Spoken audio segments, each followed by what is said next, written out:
قل لو كان البحر مدادا لكلمات ربي لنفد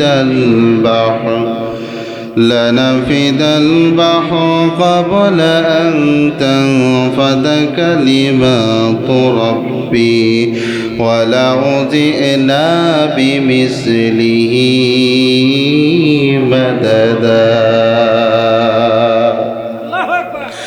আল্লাহ রাব্বুল আলামিন ডাকতে বলেন, এই পুরা পৃথিবীময়, এই পুরা পৃথিবীর মধ্যে যতগুলো নদী নালা আছে, যত সমুদ্র আছে, সব সমুদ্র, সব নদী নালাগুলোকে, সব নদী নালা সমুদ্রের পানিগুলোকে যদি কালি বানানো হয়, এবং এই পৃথিবীর মধ্যে যতগুলো বৃক্ষ আছে, গাছপালা আছে, সমস্ত বৃক্ষ আর এই গাছপালাগুলোকে যদি কলম বানানো হয় আর আল্লাহর শুকরিয়া আদায় লেখা শুরু করা হয়, আল্লাহর নিয়ামতগুলো লেখা শুরু করা হয়, এক সময় এই পুরা সমুদ্র সব পানিগুলা এক সময় শুকিয়ে যাবে, আর গাছপালা যা কিছু আছে এই কলমগুলো এক সময় ক্ষয় হয়ে যাবে।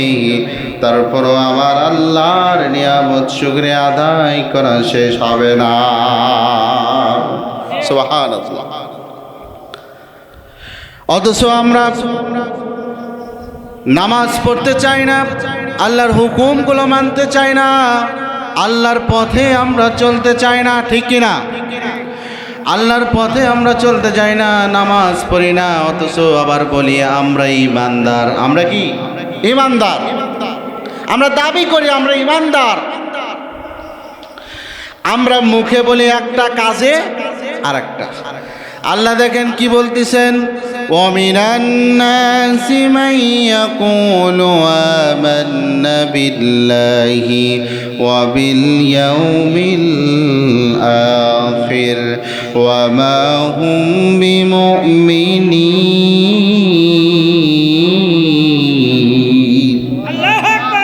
আল্লাহ পাক রব্বুল আলামিন বলতেছেন, দুনিয়ার মধ্যে এমন কিছু মানুষ আছে, এমন কিছু লোক আছে, যেই লোকগুলা বলে আমরা ঈমানদার, আমরা ঈমান এনেছি, আল্লাহকে বিশ্বাস করি, রাসূলকে বিশ্বাস করি, সব কিছুই আমরা মানি, কিন্তু তারা মুখে এইটা বলে, অন্তরে তারা ওইটা মানে না।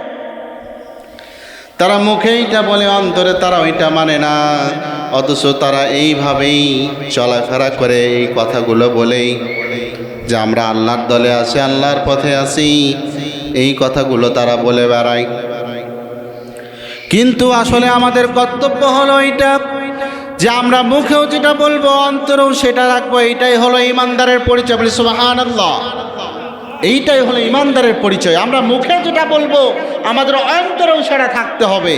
আমরা সবসময় আল্লাহর ভয় করব, আল্লাহর আইন মেনে চলবো, রাসূলের সুন্নাহ মেনে চলবো, অথচ আমরা আল্লাহর আইনও মানি না, রাসূলের সুন্নাহও মানি না। আমরা দেখেন অনেকেরই বাসায় আল্লাহর পবিত্র কালাম কোরআন আছে না নাই? সবার বাসায় আছে।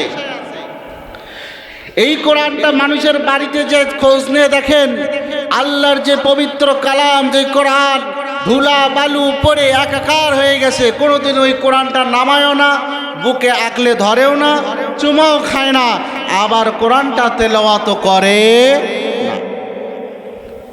এই কোরআনটা হাসরের মাঠে আপনার জন্য জাহান্নামের কারণ হয়ে দাঁড়াবে, জান্নাত থেকে বাধা দিবে।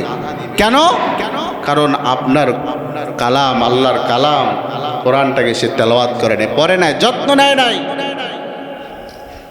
আমরা দুনিয়ার সব আইন মানতে রাজি, যদি বলি যে কোরআনের শুরু থেকে নিয়ে 1 নাম্বার থেকে 114টি সূরা, এই 114টি সূরার মধ্যে আল্লাহ যা কিছু লিখেছে সব কিছু মেনে, নিয়ম কানুন মেনে নিজেদের জীবনটা পরিচালনা করেন, সমাজ পরিচালনা করেন, রাষ্ট্র পরিচালনা করেন, এই কথা বললেই কিছু লোকের মনে হবে যে না হুজুর আর চলবে না, ওটা বাদ।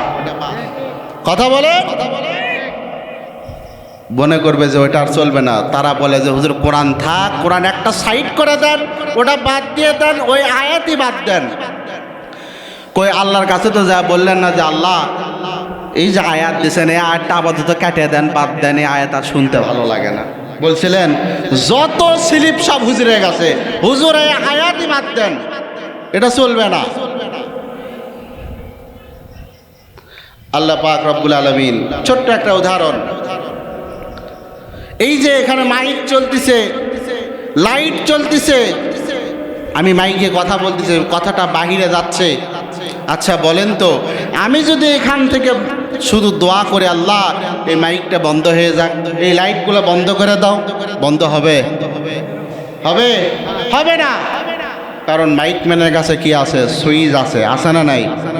মাইক ম্যান বলে হুজুর খামাখা দোয়া করার দরকার কি, আমাকে বললেই সুইচ অফ করে দিলে মাইক বন্ধ হয়ে যাবে। তা আল্লাহর কাছেও কোরআনের একটা কি আছে? সুইচ আছে।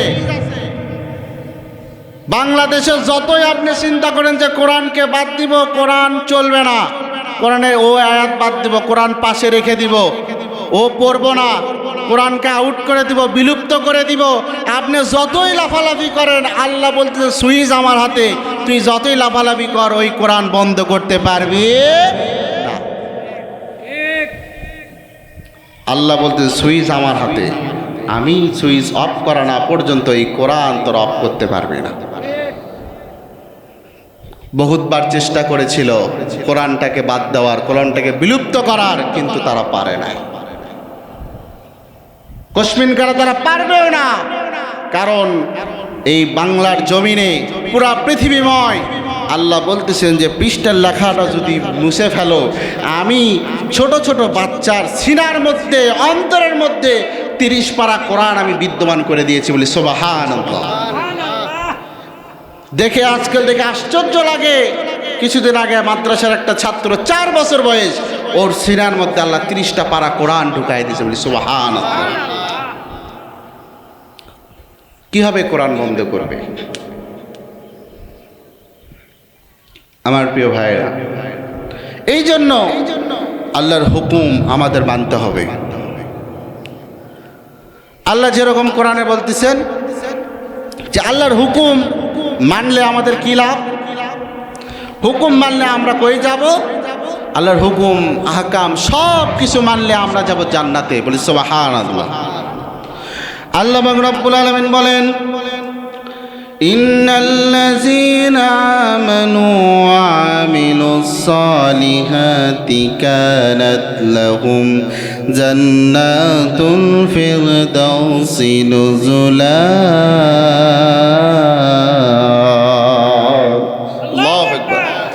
আল্লাহ রাব্বুল আলামিন ডাকতে বলেন যে যারা মুমিন, যারা ঈমানদার, এই মুমিন ঈমানদার যারা আমার আইন মেনে চলে, আমার কথাগুলো মেনে চলে, আল্লাহর কথা মেনে চলে, রাসূলের সুন্নাহকে যারা মেনে চলে, আমি আল্লাহ পাক রব্বুল আলামিন তাদের জন্য শুধু জান্নাত নয়, সর্বোচ্চ জান্নাত, জান্নাতুল ফিরদাউস তাদের আমলনামায় দিয়ে দিই। সুবহানাল্লাহ। এই জন্য আমাদের কর্তব্য হলো ঈমানটাকে মজবুত করতে হবে।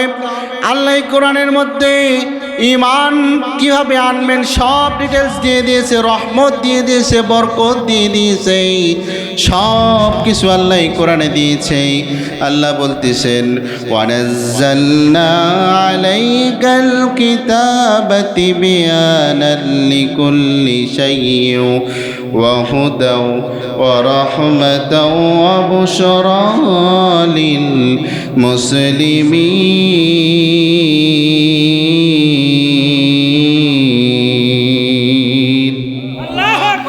আল্লাহ পাক রব্বুল আলামিন বলেন, তোমাদের মাঝে যেই কিতাব আমি আল্লাহ দিয়েছি, এই কিতাবের মধ্যে রহমত দিয়েছি, বরকত দিয়েছি, তোমাদের জীবন চালাতে যা যা লাগবে এই কিতাবের মধ্যে আমি আল্লাহ 1000 বছর আগে সব লিখে দিয়েছি। এই কিতাবের অনুযায়ী যদি তোমরা নিজেদের জীবনটাকে পরিচালনা করতে পারো, বাস্তবায়ন করতে পারো, আমি আল্লাহ পাক রব্বুল আলামিন ঘোষণা দিয়ে দিলাম, আমি আল্লাহ পাক রব্বুল আলামিন ঘোষণা দিয়ে দিলাম, তোমাদেরকে আমি আল্লাহ পাক রব্বুল আলামিন আমার রাসূলের সাথে জান্নাত দিয়ে দিব।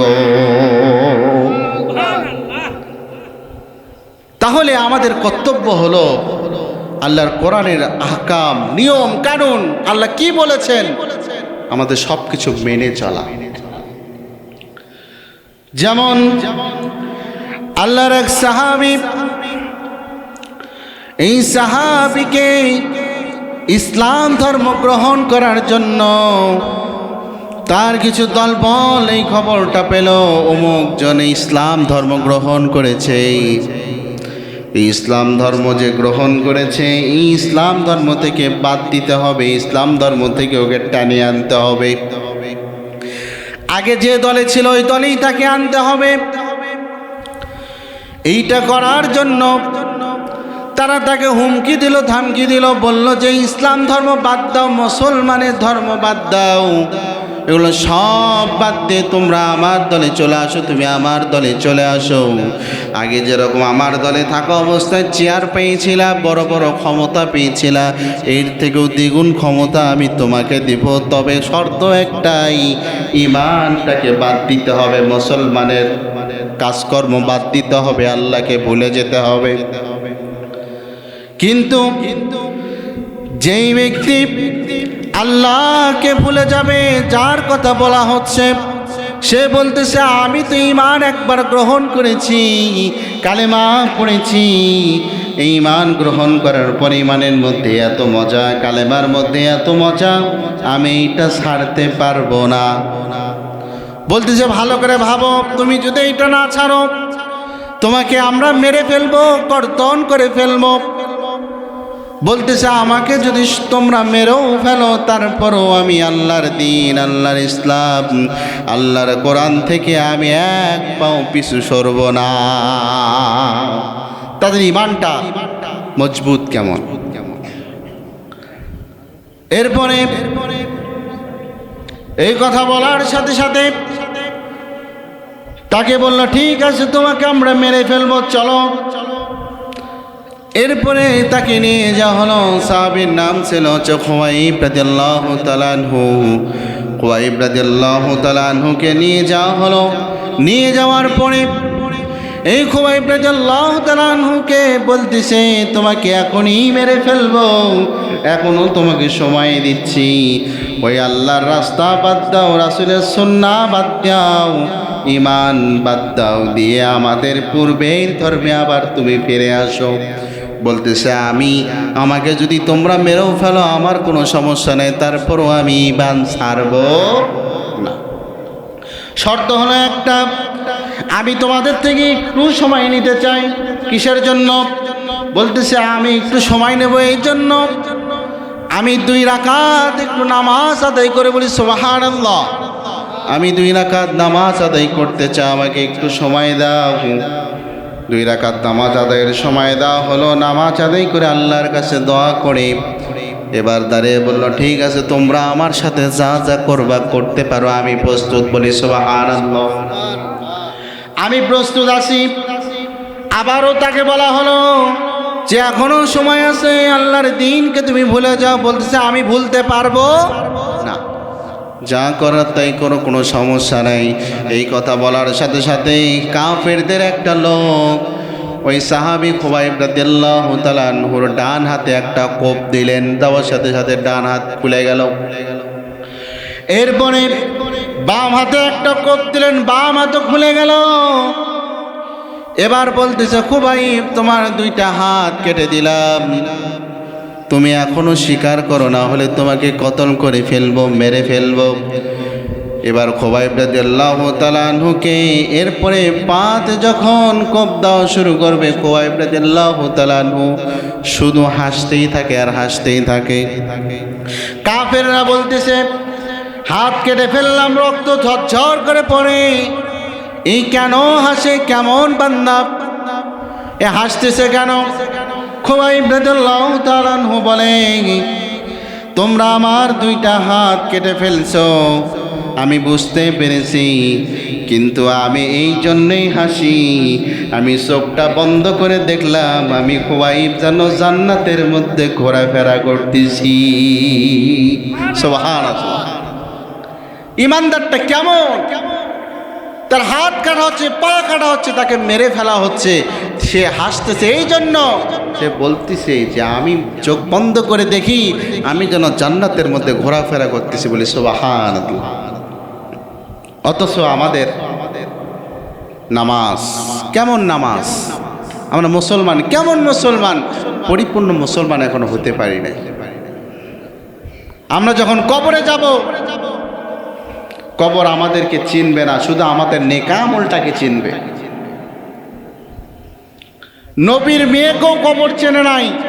হযরতে ফাতেমা রাদিয়াল্লাহু তাআলা আনহা, আবু যর রাদিয়াল্লাহু তাআলা আনহু যখন কবরটাকে খনন করতেছিলেন,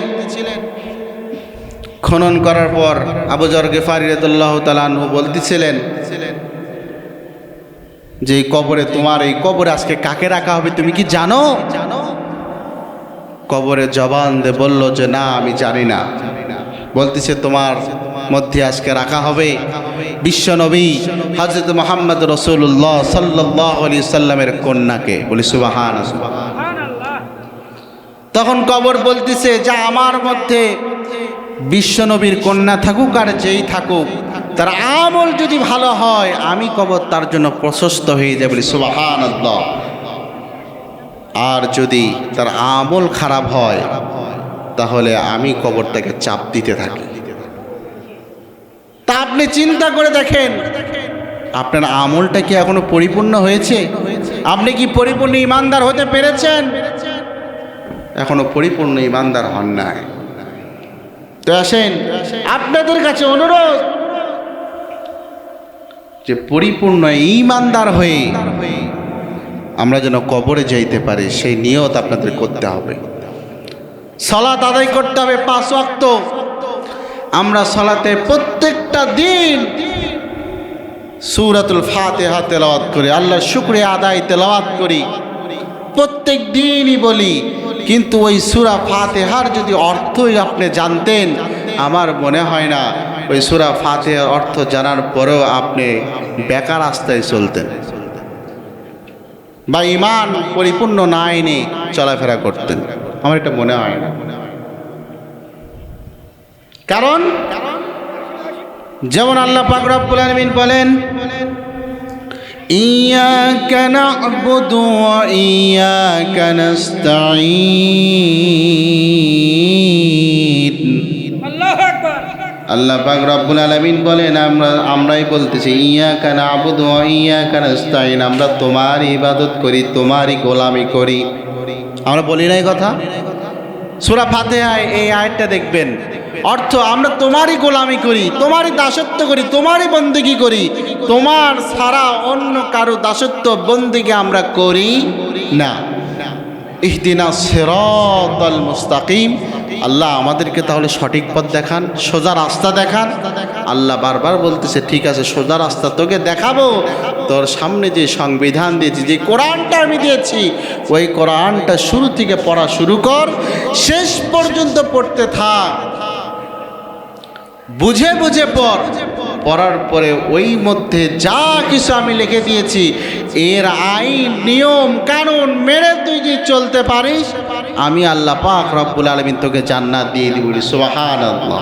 কিন্তু আমরা ওই যে তেলাওয়াত করতেছি, ফজরে তেলাওয়াত করি, জহরে তেলাওয়াত করি, আসরে তেলাওয়াত করি, মাগরিবে তেলাওয়াত করি, ইশারে তেলাওয়াত করি, তেলাওয়াত করতেছি ঠিক, বলতেছি প্রতিদিনই বলতেছি যে আমরা তোমারই গোলামি করি, তোমারই দাসত্ব করি, আমাদেরকে সঠিক রাস্তা দেখান। বলার পরে নামাজ শেষ হলেই আমরা বেকার রাস্তায় দৌড় দিই। কথা বলেন ঠিক কিনা? বলতেছি ঠিকই, কিন্তু নামাজ শেষ হলেই আমরা অমুকের জমির আল ঠেলি, ওদিক দিয়ে চুরি করি, ডাকাতি করি, আবার এসে উজু করে বলতেছি আল্লাহু আকবার, আমি খাঁটি মুসলমান। এই মুসলমানের দাম আছে? কথা বলেন, দাম আছে? দাম নাই। এই দুনিয়াটা হলো আমাদের জন্য ফাও। এই দুনিয়াতে আমাদের কোনো কাজ নেই। আমাদের বাজার করতে হবে আখেরাতের বাজার। আমরা জান্নাতে যাবো, জান্নাতের বাজার আমাদের করতে হবে। একজন স্ত্রী সকালবেলা রান্না করবে, বোতলে দেখে তেল নাই। কি নাই? তেল নাই। সয়াবিন তেল আনার জন্য আগেকার মানুষেরা যারা আছেন তারা জানেন, আগে কিন্তু কাচের বোতলে তেল দিত। কিসের বোতল? কাচের বোতল। এই কাচের বোতলে তেল আনার জন্য স্ত্রী স্বামীকে তেলের বোতলটা দিছে, দিয়ে বলতেছে প্রাণের স্বামী যাও আজকে একটু তেল নিয়ে আসো, রান্না করতে হবে, রান্নার জন্য তেল নাই। সেই স্ত্রীর কথা শুনে সে তেল আনার জন্য চলে গেলেন। তেল আনার জন্য যে দোকানদারের কাছে যখন গেলেন, যে দোকানদারকে বলতেছেন আমার এই বোতলে একটু তেল দেন। কি দেন? তেল দেন। তো পুরা বোতল ভরে তেল দিছে। তেল দেওয়ার পরে আপনারা জানেন আগেকার দোকানদাররা তেল দেওয়ার পরে সামান্য একটু তেল ফ্রি দিত, ফাও দিত। দিত না? দিত। ভালোবাসার খাতিরে কি দিত? ফাও দিত, ফ্রি দিত। দিত না? দিত। তো এখন চিন্তা করছে যে আমার যে টাকার তেল, ওই টাকার তেল নিয়ে পুরা বোতল ভরে গেছে, এখন ফাও আর ফ্রি নেওয়ার জায়গা নাই। তো চিন্তা করতে সকালবেলা ফ্রি তেল দিয়ে হলো এক তরকারি হবে। ফ্রি তেল কি ছাড়া যায়? বাঙালি কি ফ্রি জিনিস ছাড়ে? ছাড়ে না। ও চিন্তা ভাবনা করে এখন বলছে ফ্রি তেল কোথায় নেই, কোথায় নেই। হঠাৎ করে দেখবেন যে কাঁচের বোতলের নিচে কিন্তু একটু গর্ত থাকে, থাকে না? থাকে।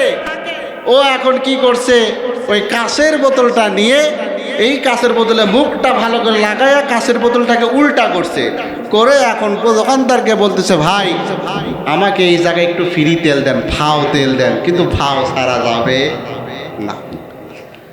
আল্লাহর কি কাজ, ওই ফাও তেল নিয়ে এভাবে যাচ্ছে, বোতলের মুখ কি নিচের দিকে, কাঁচের বোতলের মুখ কিন্তু ভালোভাবে লাগে না, ওইভাবে যাচ্ছে। যাইতে যাতে আল্লাহর কি কাজ, ওই বোতলের মুখটা নিচ থেকে খুলে ভেতরে সব তেল পড়ে গেছে। বাসায় যায় স্ত্রীকে বলতে, স্ত্রী তেল নিয়ে এসেছি। বলতে তেল কোথায়? সব তেল তো তুমি উপর করে নিয়ে এসছো। বলতেছে তেল তো অরিজিনালটা পড়ে গেছে, তবে ফ্রি তেলটা আছে। তাহলে আমাদের ইমান অরিজিনালটা চলে গেছে, ফ্রি ইমান নিয়ে আমরা ঘোরাফেরা করতেছি আর বলতেছে আমরা ইমানদার। অরিজিনাল ইমান কি পড়ে গেছে, চলে গেছে, আমরা জানি না। ফ্রি ইমান নিয়ে আমরা ঘুরতেছি।